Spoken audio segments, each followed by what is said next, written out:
Dr. Nicole, what's going on? Welcome to Dad Edge. Thank you for having me. It's a pleasure. I'm excited to have you on.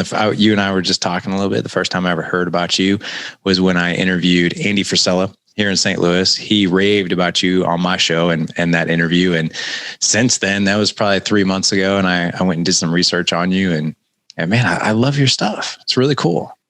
Well, I appreciate it. And I'm super excited, Larry, to connect with not only you, but your whole community of dads out there, because I know that they're open and they're receptive, and I'm excited to share my work with them. Me too. Let's start out with just some fun questions. How about that? You got it. All right. So outside of being Dr. Nicole and all the amazing things that you're doing in the world, what is something that brings you just joy and happiness? Yeah, I think at this point, what brings me joy and happiness is being really present to my life. And I say this after being incredibly not present. Little did I know how not present I was for the better part of 30 years that I've been here. So for me, life on the daily, being here, receiving it, seeing it, feeling all about it. And obviously, as that translates down to my work, imparting the tools for others to do the same. That is, I think, what really lights me up these days. I love it. I love it. Is there a quote that you particularly love or live by?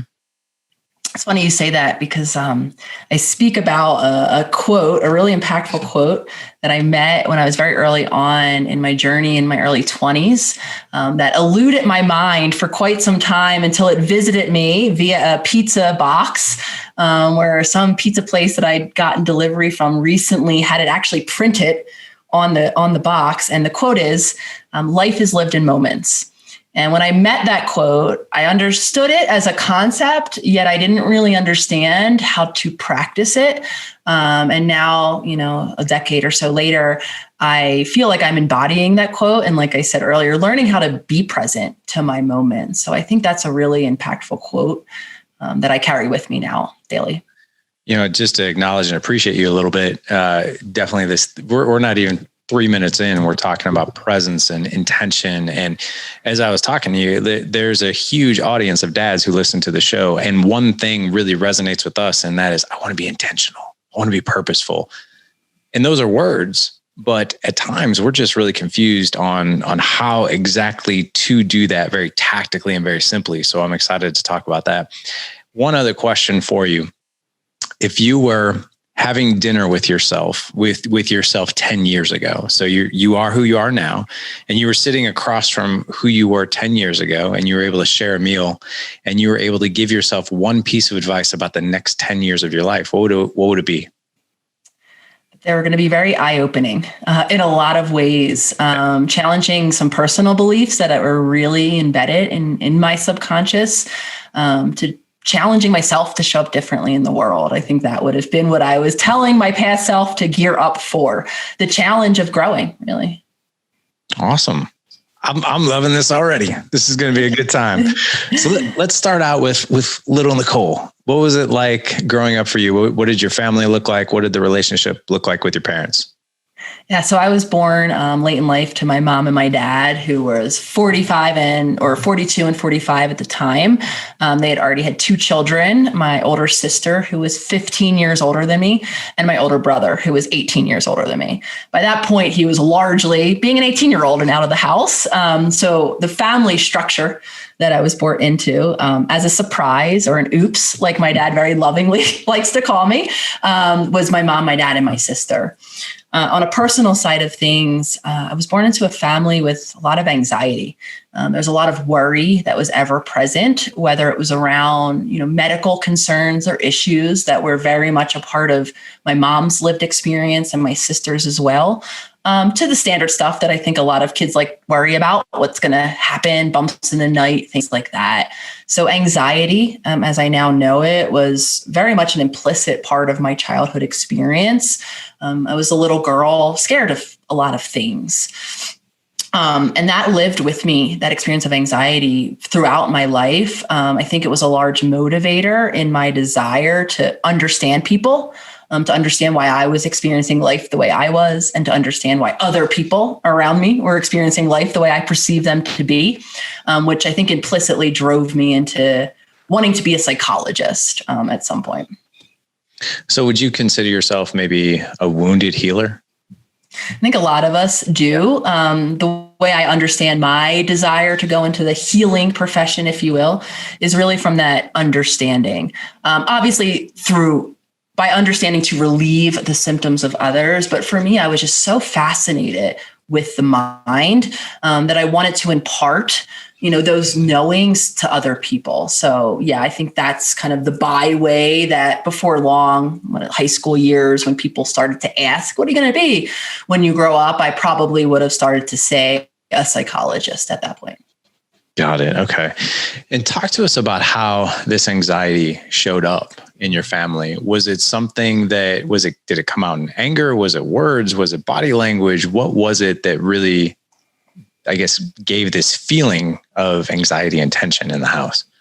So feeling, you're really, kind of capturing it with that, because it wasn't talked about.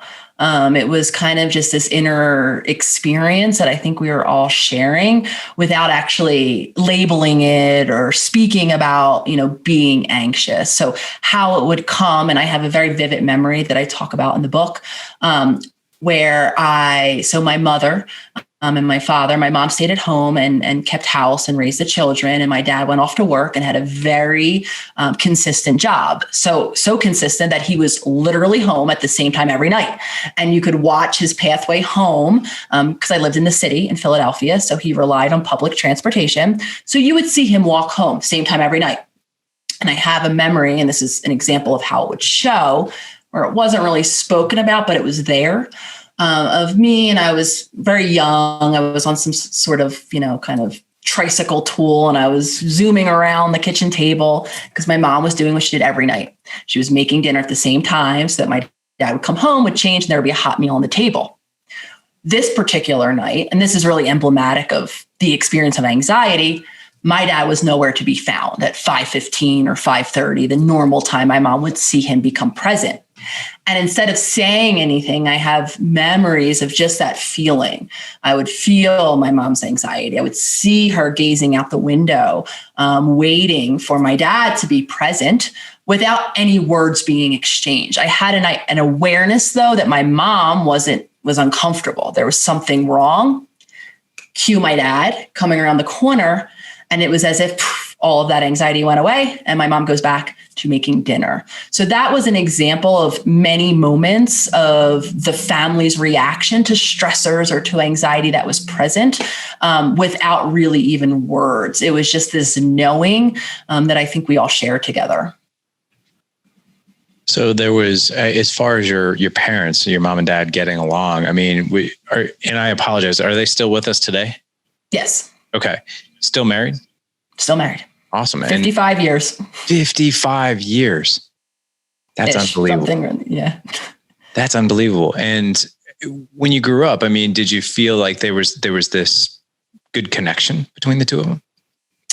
I don't know if I really thought about it at the time because it was my normal. And I think this happens to a lot of us, right? We just see and we're modeled relationships.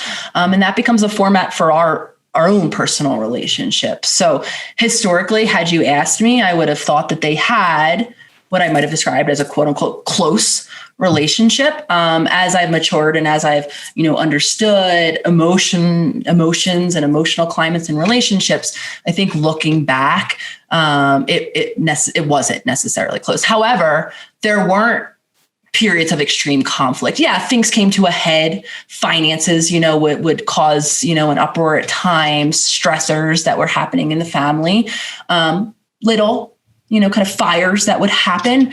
But it wasn't kind of an overarching conflict. So in absence of that, I think I would have thought everything was fine and great and close in their relationships. Of course, until I started to realize that I was repeating the same patterns in my relationships and I didn't necessarily feel that depth of connection. So imagining kind of putting that over top of their relationship, I now view it as not necessarily having that emotional depth. Got it. Okay. What about the relationship with your own father? What was that like growing up? Just you two, since this is a dad show. Yeah. So my dad was really active in my life. I played sports. So I have a lot of memories of my dad playing with me, playing board games, having me out back, him gardening. So we spent a lot of time together. My mom and my dad were actually both very active in, supporting my sports career. They were always on the sidelines, always, watching my softball games. Awesome. So a lot of time was spent with my dad. But again, in terms of the stuff that we talked about, and again, largely this was my role that I was playing too, because I wasn't necessarily sharing things with my dad. All of that obviously connects, however, to my dad not really sharing or showing me how to share things with him. So very similarly, we had points of connection, but not necessarily in terms of depth and emotion. I just want to, and how old are you, Dr. Nicole? 38. 38. And so I'm 45. And I think a lot of us, we're kind of like these adult children in some way, shape, or form, right? And we kind of go through these times in our lives where we blame our family, we blame our, my dad did this, my mom did this, and poor me, blah, blah, blah, right? No matter how great it was or how bad it was, there's always that blame. But the cool thing about what you just did is you acknowledged the good things about your relationship. Yeah, sure. Was it perfect? Absolutely not. But no relationship is. But at the same time, you're in that element and in that mindset of appreciation. And my parents probably did the best with what they had, and they were there and they were present. I'm going to recognize that, and I'm going to give them gratitude for that. So I think that's amazing, because I think a lot of us get kind of caught up in that victim mindset sometimes. Yeah. And my goal, for everyone, thank you for acknowledging that, is to hold space, and also to acknowledge that some of us might come to the realization that the nature of our relationship with even a parent, is one as much as we need to stop engaging. So I can see both sides of understanding, a parent's limitations, because they are humans too. They were impacted by what they were taught. So expanding to say, yes, here's what our relationship was. Here's what it wasn't. Here's how I feel about it. And then obviously making space for what the relationship could look like now, which for some of us means maybe a more limited relationship, because I get asked a lot too when I have this conversation. Are you telling me to just condone outright abuse that's continuing to happen in my parental relationships? And absolutely not. We can acknowledge, can understand why those dynamics might be in place, and still make a point to have a boundary and protect us. But my goal is to really expand so that as the adult that we are, we have now choice with how we navigate sometimes the most complicated relationships, which are those with our caregivers. Right. Man, I know we're limited on time, but I could talk to you all day long. I'm loving this so far. So very, very cool. I know you have a new book, and I want to get to that. Before we do that, I want to get to, do you have kids? I do not. You do not. Okay. But I'm sure you've helped countless people with kids, right? Yes, absolutely. Okay. I have a nephew, but I do not have children myself. Right. So you're the fun aunt. You get to be that, right? Yeah. Here, we're going to have some fun, and then we give you back.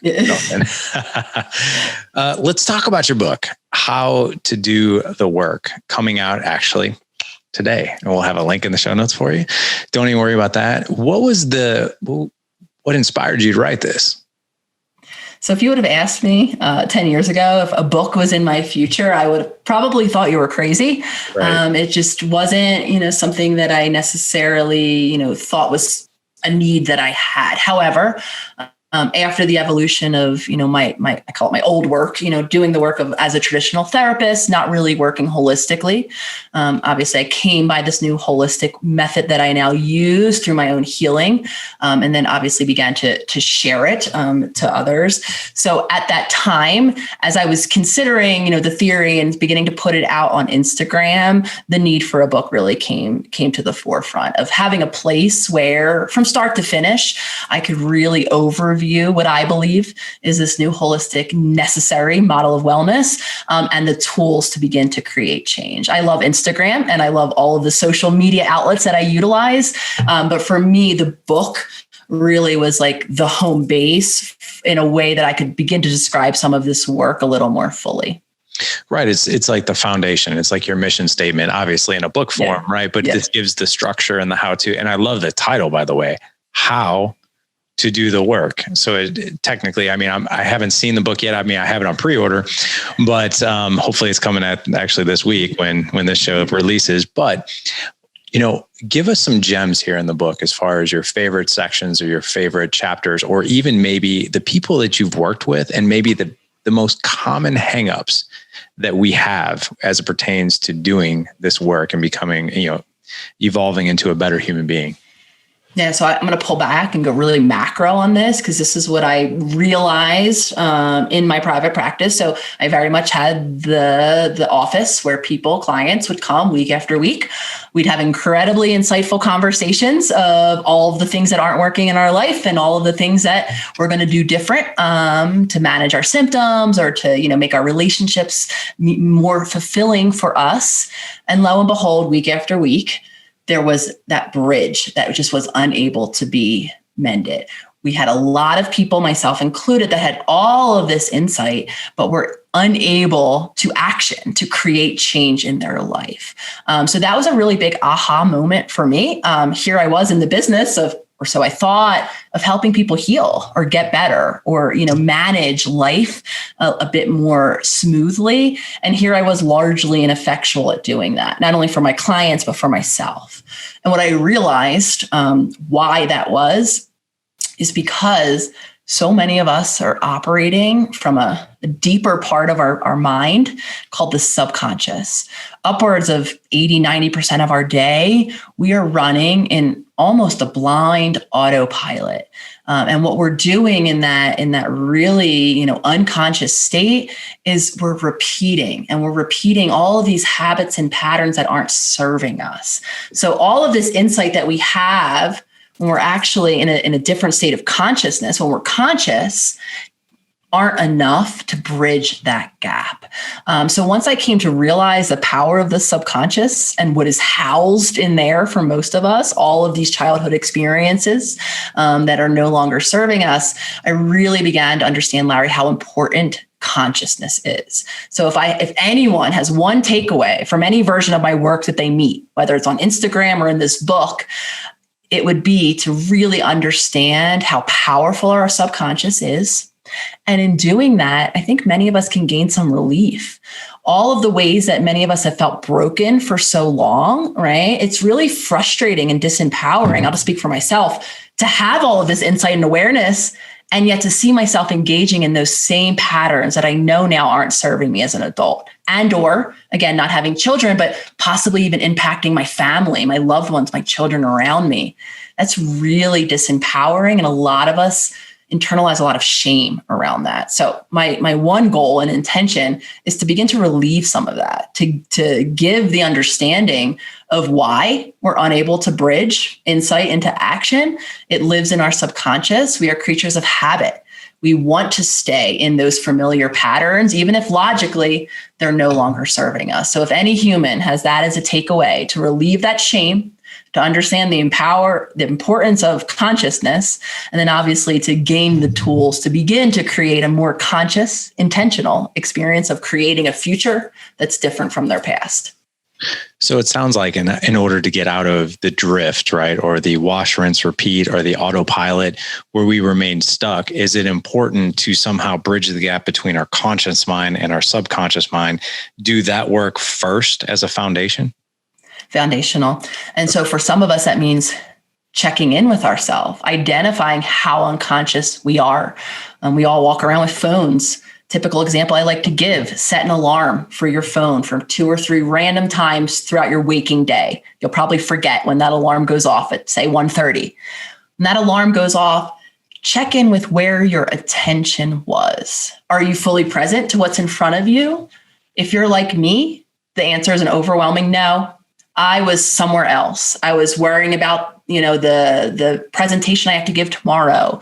Maybe I was rehearsing or rehashing the argument I had with my partner that morning, or I just was somewhere else, like unidentifiable.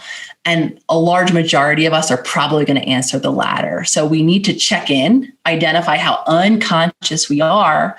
And then in that moment, we want to begin to fire up a new part of our brain. We want to teach ourselves how to be conscious. And we can enter, here's that word again, the moment in that quote, and why that was so integral for me. We want to teach ourselves how to be present in our given moment. We can access our senses. We can tune in to what's actually here and hook our attention on that, as opposed to where it typically is for many of us, lost in our mind somewhere else. So I'm just going to throw this out there. You want to do a weekly show together? This is amazing because I'm learning so much already. I just love this. I love talking about this. I could talk about this always, Larry. So let me give you a day in the life of a father, right? Me included. Absolutely. So here's the thing. We get home from work, we come home, we have our phone in our pocket, our kids are there, wife is there, the TV's on, mad chaos. I have 4 boys, so it's mad chaos.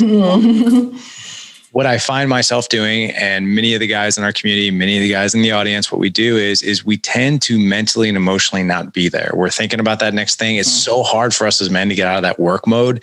And we're trying so hard to be in that moment. We just don't know how to be in that moment. But it sounds like, I love your idea of the alarm. Like even like on my Fitbit, I'm sitting here thinking tonight, I'm like, I should probably set an alarm for like 6, 7, 8 o'clock and just see where I'm at. Is that a pattern interrupt of like, okay, hey, here's where you're at. And here's, you need to get intentional again. Is that how you do it? Yeah, and pattern interrupts. I actually love that you said that. This is why transitions naturally challenge us, because transitions, when I go from, for me, school, right, to work, different schedule, even when I graduate, right, life feels a little bit more stressful because that's a pattern interrupt. I mean, let's label the big pattern interrupt that we're all living, COVID, right? Life changing when something external inflicts that change upon us. A lot of us, right, go into that new space, that pattern interrupt, where we have 2 choices. We can become conscious and begin to make new choices in that moment, or we can slide right back into that autopilot. So a lot of us can force those pattern interrupts. The biggest one being going from unconscious into that conscious state. Okay. So let's say we do this pattern interrupt, right? The alarm goes off on the Fitbit. You're daydreaming about, what do I got on my calendar tomorrow? Wait, my kids are right here. I'm supposed to be playing Uno. I'm supposed to be like just hanging out at dinner, all this other stuff. Yet my mind is elsewhere. What do we do in that moment? Because we kick around these terms of like, get intentional, get present. But in your book, How to Do the Work, how do we get intentional? How do we get present? What are some tricks and hacks we can do that? Yeah. So outside of, right, using what's present in our environment, we always have access to our senses. Like I was saying earlier, if you are at dinner, right, instead of focusing on what happens after dinner, focusing on the taste of the food, right? So we can always access the present moment. It's a practice. I just want to, we can't just think that idea. We have to actually use the food or the smell that's happening or the touch. Maybe you're playing something tactile with your boys and you could tune into how it feels to roughhouse or to have your body, right, doing whatever you're doing. So that can be our hook for our attention. Now, I want to mention here, because it's more complicated for many of us than just dropping into the present moment. A lot of us have, based on past lived experiences, come to define the present moment as an unsafe place to be, especially those of us who haven't had the help and the support. And I share this with you, especially on this conversation, because not to make a gendered statement, but I'm of the belief that you guys as males are limited. You're not really given much support around your emotions. So for a lot of us and a lot of males in general, emotions feel unsafe. So what comes part and parcel with, I can sit here and say till I'm blue in the face, drop into the present moment, when the reality is for many of us, and probably a lot of your listeners, we've come to learn that there's something unsafe in that present moment. And it might be something as unsafe as just a feeling. Those of us who aren't used to navigating the emotional and the energetic and the hormonal changes that come along with our human feelings might feel that's unsafe enough. So before I know it, work, the thing that I'm used to worrying about, is the more comfortable place to be. So the complication that arises dropping in, we have to teach ourselves that it's safe here. It's maybe safe to experience the emotion that comes up, being present to my child, positive, negative, or neutral. So that, I think, is where it gets complicated, because I'm of the belief that a lot of us have childhood experiences that were really unsafe feeling or just overwhelming, for our little beings that needed help. And we continue to carry that feeling of lack of safety with us into adulthood. Man, this is really good stuff. And I get the feeling that that's why a lot of people just like, oh, I don't want to feel my feelings or think about things I don't want to. I'll just go on Facebook. Right. Mm-hmm. Or they'll drink it away, or they'll watch football and think it away, or they'll just zone out. And you're really speaking the language of men, because you're right. I don't think a lot of us, I don't want to say that a lot of us don't have emotional intelligence, but I don't know if we know how to cope with some of the emotions that we feel. So we just sort of stuff it down, we bury it, and we don't want to even really think about it. We don't want to face it. What are some ways that we could get maybe more courageous, or maybe even more curious without judgment, if we're feeling mad, if we're feeling sad, if we're feeling frustrated? How can we just take those feelings on and be like, you know what, I'm just going to sit here and just sit in this for a minute. Okay. And just see how it feels. And a lot of us, man, me included, it's just like, uncomfortable. I don't like this. I'm just going to go back on my phone. How do we do that? Yeah, we want to, you said something really important. It's a two-part practice. One is in the body, one is in the mind. Let's start with the mind, because we do sit in judgment of our feelings. Some of us just have a general belief that feelings, whatever they are bad. And that's not the reality. Feelings are a natural human occurrence. In my book, you'll hear me define a feeling as an energetic or hormonal shift in the body that, wait for it, ends, has a beginning, a middle, and an end. Depending on the science you read, upwards of, say, 90 seconds, an emotion lasts. So a lot of us don't believe that to be the case, or we judge our experience of emotions. And the second we feel any of that agitation, we squash it down and we distract ourselves. So the process of peeling back that judgment and of learning how to just be with the sensation that is present instead of laying judgment over that. So by pulling back and just observing, what am I feeling in my body? Even just using sensory words. Am I feeling tightness? Am I feeling tingling? Am I feeling expansion? Am I feeling heat? Begin to learn the language that your body uses without judging it. That's the kind of cognitive or the mind practice. Another thing that we can begin to do is actually teach ourselves. This is how we can create safety for those of us who don't feel safe in our emotions. We can teach ourselves and show ourselves through living the experience of regulating our emotional body through our breath. We have an ever powerful breath. And when we practice breathing from deep in our bellies, elongating the exhale, what we're doing is we're actually activating the calming nervous system that all of our bodies have. It's called the parasympathetic state. And when we are agitated and we do that deep belly breathing, we're actually teaching our body that even when there's agitation present, I know the pathway back to safety. So those of us, again, who are overwhelmed by feelings, I was able to make that testament about men because I'm a woman. I'm a psychologist and I had no emotional awareness of my own. I didn't really know how to drop into my body and how to take care of my own feelings, yet I learned about it in a book. So with that said, doing the work of creating the space in my own body of learning that I can have a feeling and I don't have to distract myself as I've always done, similarly through achievement, through worrying about everything outside of me. If I can learn how to just be with my feeling and create safety in my body, I can teach myself that resilience. So I've heard you talk about this on other podcasts, this daily breath. You do this daily, right? Every single day, there's breath exercises that you do. I've had Mark Divine. Are you familiar with Mark Divine? I'm not familiar. He wrote the book called Unbeatable Mind. He's a former Navy SEAL. Yeah. Mm-hmm. And he's breath practice to him is huge. He said he swears that's what got him through BUDS. That's what got him through all his crazy missions. That's what got him, BUDS Honor Man. The whole thing was literally breath. He said a quote on the show, which is, your mind is a kite and your breath is the string.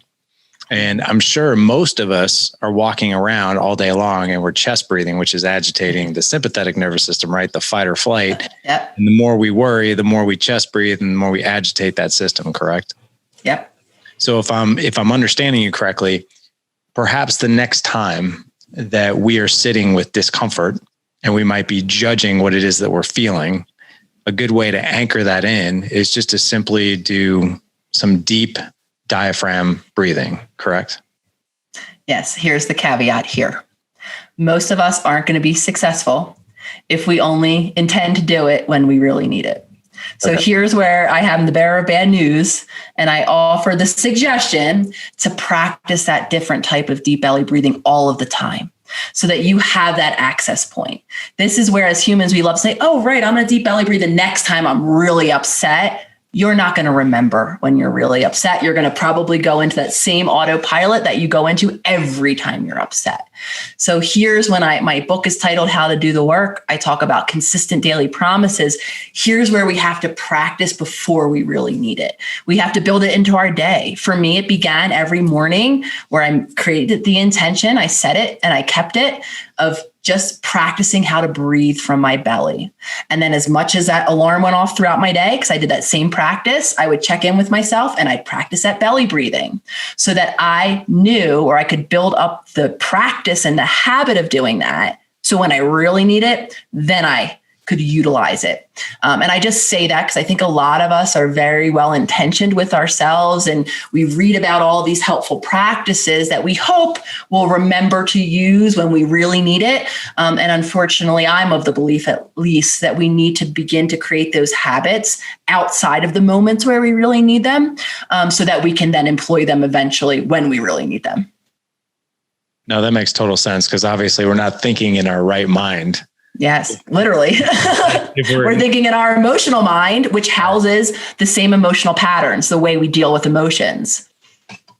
So this is great, by the way, because most of us, so basically what you're saying is we have to get into a daily habit, and that becomes our foundation. Taking that a step further, it sounds like what you're talking about too is like, let's say we set 6 alarms a day or whatever it is, right? To check in with ourselves. Every time we do that, to check in with ourselves. So I'm thinking like a dinner, right? If I set my alarm tonight at 6:00 and I'm eating dinner and I'm checking in with myself, where's my head at? Where's my heart at? Let me take some deep breaths here real quick and just ignite the senses a little bit, listen to the voices of my kids, even though sometimes I think they're just crazy annoying and they're like little drunks that just say random crap because they're 4, 7, 13, and 14. But at the same time, I can lean into gratitude, and I can lean into an emotion of gratitude that, hey, I hear the voices of my kids. That means they're here. That means we're surrounded around the dinner table, and I'm enjoying the fact that we're all together. Is that right? Yes. I love that you brought up gratitude. Gratitude for many of us is entry into what is present. And that is often what's right in front of us. So I know probably a lot of listeners have heard that gratitude practice thrown around and people singing its praises. But that's in my opinion, the why, because when I'm present to what's so in front of me, what's here, I'm here in the moment. So that's a beautiful thing to do that we can all do. And all that means just looking around at what do I have here, as opposed to, I think what more often than not we find ourselves doing, what isn't here, or what should I worry about in terms of what could be here, instead of just focusing on that which is present. And that's a beautiful, another hook, right? Access point to your conscious mind, to what's present. Yeah, getting into the mindset of gratitude, of being thankful for what is right there in front of you. Is that part of your book as well? The gratitude piece. Yeah. I mentioned gratitude. I talk about the conscious moment and its entry point. I just did in my virtual healing membership, the Self Healer Circle. This month, we're talking about heart consciousness and gratitude as its entry point to there. So gratitude comes throughout my work in a lot of different iterations. And usually it's the function of being present to what is. Right. And I'm going to ask you another question about your book, so I want to definitely get a couple more points in. But one thing I've noticed about gratitude, I was challenged by one of our guys in our community about this. I have a gratitude practice, and sometimes I do gratitude, but I'm not gratitude. So I'm like, I am for my house. I'm thankful for my family. I need one more. Thankful that my car started.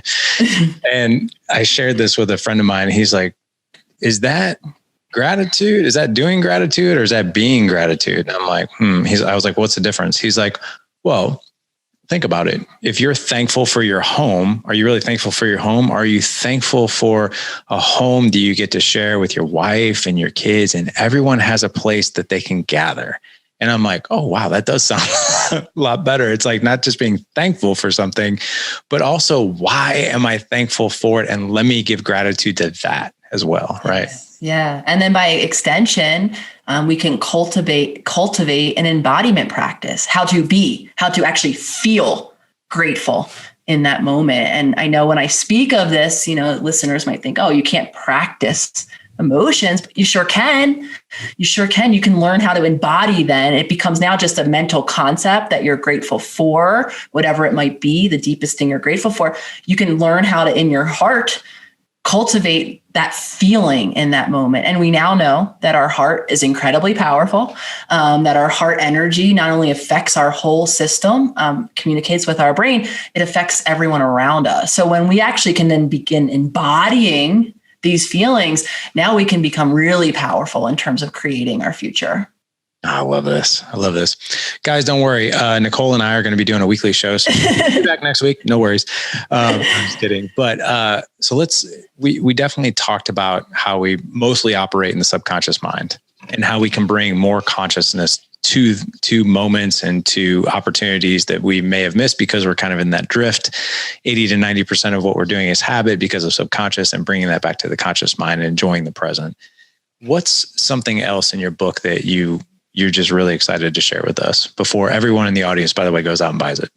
Absolutely. So I talk about, I think the deepest part of our subconscious that really impacts us into our adulthood is an area, I call it our inner child.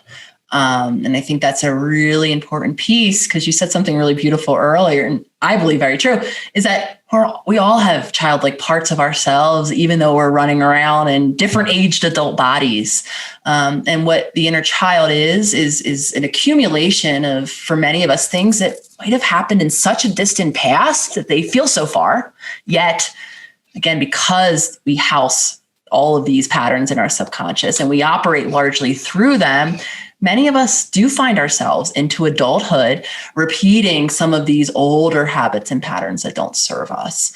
So I think a big takeaway is to acknowledge that we all have these childlike parts of ourselves that get activated in adulthood. And that's usually when we experience ourselves as screaming and yelling or detaching and dissociating, doing all of those older coping tools or using all those older coping tools that might no longer serve us. So I think that's an important takeaway, just awareness that is the case, even though we're in adult bodies. Many of us are going right back to our past in a not helpful way.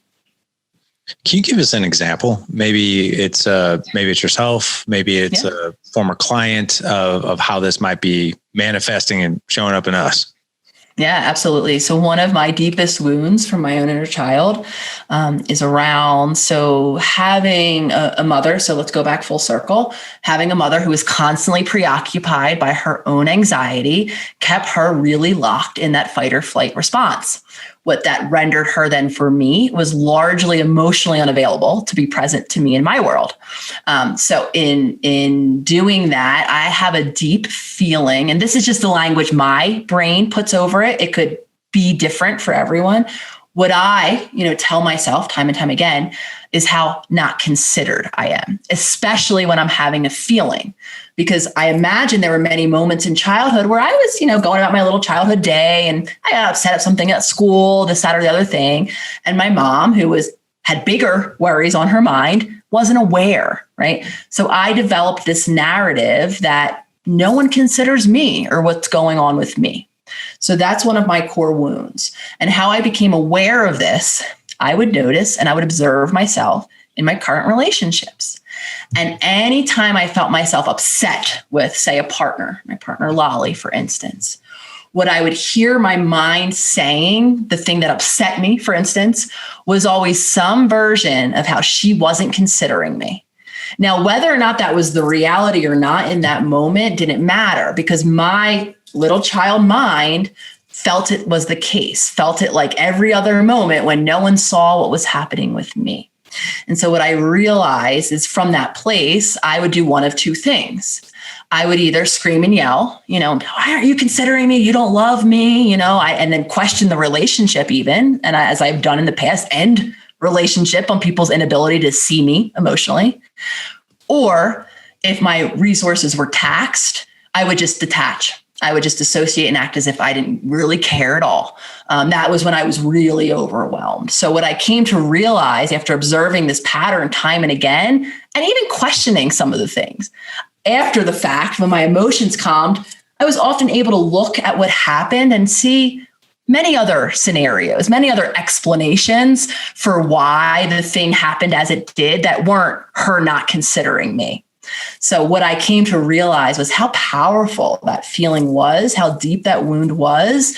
And again, the reactions that it mapped onto. So then over time, and none of this happens overnight, I created the space in myself to have the same thing that would happen, right? Time and time again, that I would say, she doesn't consider me. And then to over time, hear that voice, right? Oh, is it that she doesn't consider me? Or can I make room for another explanation in this moment? And over time, the more space I created, the more I was able to unpack some of and question some of those narratives that I just lived behind because I was so unconscious that it was even happening. All I saw or all I experienced was that feeling of upset. And again, I came to all of this as I just observed myself. I've watched the patterns. I tuned into my voice. I heard myself painting everything with no one considers me. And I actually began to question that. Would you question this just within yourself? Like, so would this be something like a self practice? Like, okay, I'm gonna take these feelings, these emotions, I'm going to write it down. I'm going to explore it. I'm going to ask myself different questions. Like, I'm going to just check in and ask myself, is this what I'm feeling even really true? Could it be something else? Or would you go to that person or that situation and have that conversation with them? Or maybe was it both? You can do either. You can do either. For some of us, it originates within first, kind of gaining that awareness, meeting ourselves, understanding ourselves. Some of us don't have maybe the supportive, safe relationships to go to thus yet. And if we do, sometimes it does translate to an active communication. The only, offering that I will mention here is the timing. When we're emotionally activated, which is usually when we want to have that conversation to get my point across or to get the clarity that I think I want, is typically not the time to do it. Once both parties, are much calmer and are not in that emotional brain, then if you do have that supportive friend or partner or parent or whomever, you can then go to them in a calmer state and you can possibly employ another in that conversation. What's the best way to start that conversation? And I'll give you an example. Sometimes if I go to my wife and I'm like, hey, I need to talk to you about something, she'll be like, for those of you guys who are watching this on YouTube, you see my eyes are like, what do you need to talk about? It's like, so is there a way to, because I feel like when we do that, the other person's like, what do you got? It's like the defenses are already up, the wall is coming down. How do we approach conversations like that in a healthy manner that the other person would maybe be more receptive to it? Absolutely. So I just want to acknowledge anyone who's gotten that look. It might not be that you approach it in a quote unquote unhealthy manner, because the receiver, the listener, right, of our communication has such a powerful role that we don't even realize. And a lot of people, when approached even very calmly, with a very neutral statement of an intention to have a conversation at a later time, their inner child wounding could come up and activate them. No, tell me now. I can't, right? So, and most of us as adults, as far as I say it, are in relationship with another adult that is carrying some wounding from their childhood. This is why relationships are so challenging. We have two humans with these deep wounds that are reacting in all of these ways to each other in real time. So I just wanted to offer that a lot of us do have partners that when we approach them have that panic that sets right in. What we could say, you could expand. I would like to talk about X, at a time. A great thing to mention is your why. Why would you be approaching your partner with a conversation that might be difficult? Typically, the why is going to be some version of your care and concern about the relationship continuing. For a lot of us, that can relax that initial defensiveness. If I know that your intention in approaching me, while it might be uncomfortable, is to better our relationship, I might be able to expand again and hold that space to hear what you have to say. I love that. So making sure that the why is not, hey, I want to make you mad. I want to get back at you. Yeah. Because, hey, I care about you and I care about us and I want us to work out. I have a question for you about raising emotionally intelligent kids. So again, I have 4 boys. I say things out loud to these human beings that I never would have thought I would say to any human being. Like, please don't eat your cheese and crackers while you're taking a dump. I'm not kidding. That's a true story. All kidding aside, my goal is to help my kids understand their emotions. And I'm no professional at it, but my oldest he's 14. He'll be 15 this month. He's very empathetic. He can read people very, very well. And he loves to comfort people. Like that's one of his superpowers. And he's very in tune with what he's feeling. I'm feeling sad. I'm feeling mad. I'm feeling irritated. Whatever. My 7-year-old is every night before we go to bed, he chooses 3 feelings that he felt that day. And we talk about them. He's like, I want to tell you, and he always tells me, he's like, Dad, I want to talk about feelings. I'm like, yeah, man, let's do it. What do you got? He's like, I want to talk about happy, sad, and mad. I'm like, okay, great. And he'll tell me when he was happy, when he was sad, when he was mad. And I love that. Here's the miss though. So my 12-year-old, and the reason I'm sharing this is because I think a lot of us have kids that hold things close to the chest and we don't necessarily know why. They're kind of quiet. They're kind of stoic. My 12-year-old, I don't know if he truly understands his emotions, or maybe some of his emotions maybe scare him. And even when I start talking to him about emotions, because he's kind of like it's like a little ox, he's like a football player. He's an athlete. He's a good looking kid. He's not too cool for school and he's not too cool for dad, which is kind of cool, but he has a hard time giving detail around what he's feeling. He instead just acts out. And sometimes I'm not the best at like, dude, like, what's wrong? Why are you acting like this? It's like I do that knee jerk reaction, but how can kids who are more challenged in that aspect, how can we guide them to more emotional intelligence about their feelings? So again, this is where I'm going to answer this macro, and typically largely unpopular with parents around the world, which is my response to this. Because a lot of us, and I get this question a lot, what do I say? What do I do? What's the protocol? How do I explore with my child? My answer is typically not down that lane. It's usually some version of modeling, because children are so much more receptive to how they're watching us. So for this context of this conversation, navigate our feelings. And that's what's going to be so much more impactful for them. Our brain actually is something that's called mirror neurons that fire when we're watching people around us. And this includes our emotional experiences.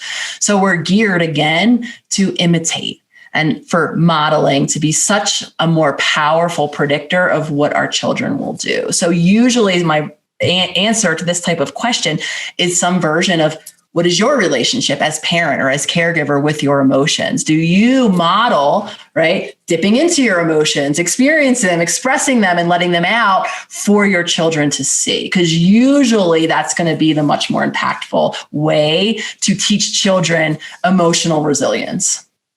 So thank you, Dr. Nicole. I now know the reason he's like that, because he has picked up on my bad habits over the years. So that makes total sense. Well, the beautiful part is that our brains and our whole bodies really are neuroplastic and are changeable. So as all of us, whoever we are, and this includes any relationship. I mean, I don't have children. As I change, all of my relationships around me change. So the beautiful endpoint, I think, of this conversation is so much change is possible. So even if you're a parent with older children, as you begin to do different, it has so much more of an impact than we realize. Agreed. I have thoroughly enjoyed this. I could talk to you all day long. You are simply amazing. I'm really excited to get your book. Like I said, I've already pre-ordered it. I know it comes out today, so the audience can go pick it up. We'll have a link in the show notes for you. But what are you most excited about this week as your book launches? It getting in the hands of people at this point around the world. I have a bunch of international publishers. So the fact that it's going to be in people's native languages, I'm just excited to finally have the whole of this work circulating and getting into the hands of, for some people that don't have accessibility to this type of thinking or these type of resources. So I'm just excited to see it unfold and to see it live in the world. Well, I can't wait to get my copy, and we are going to share this out to the world. That's what this world needs, is how to do the work. So gentlemen, you can go to gooddadproject.com/308 for this show. And Dr. Nicole, where can everybody find you? I know you only have 3.2 million followers on Instagram, but where else can people connect with you? Yeah. So outside of that amazing community, which I'm on day in and day out, putting out content, doing my own work of healing. I also have a YouTube channel that we're actually updating. So we're going to be unrolling a new season soon with lots of new updates. Every Sunday, I put out an informational teaching video on YouTube. There's a Facebook page as well, the Holistic Psychologist.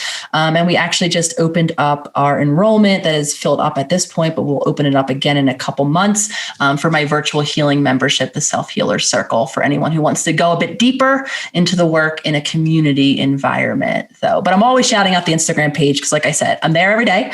And I just think the community of self-healers is amazing. And there's so much support of other humans, literally from around the world, doing the work of healing. So come join us. I love that. Well, not to worry, guys. We're going to have, like I said, we'll have all the links in the show notes. You can also subscribe to our YouTube channel, watch this. The thing that I want to point out, and I've been looking at it throughout the entire interview, I have thoroughly enjoyed this, but there's a tree behind you that looks like it has an eyeball that's just watching our interview. Like, see that? I know. I've been looking at those. They're on all of the trees, and my brain makes some eyeballs as well. That's so funny. So funny. So thank you so much for coming on today. Thank you, Larry, for having me. You bet.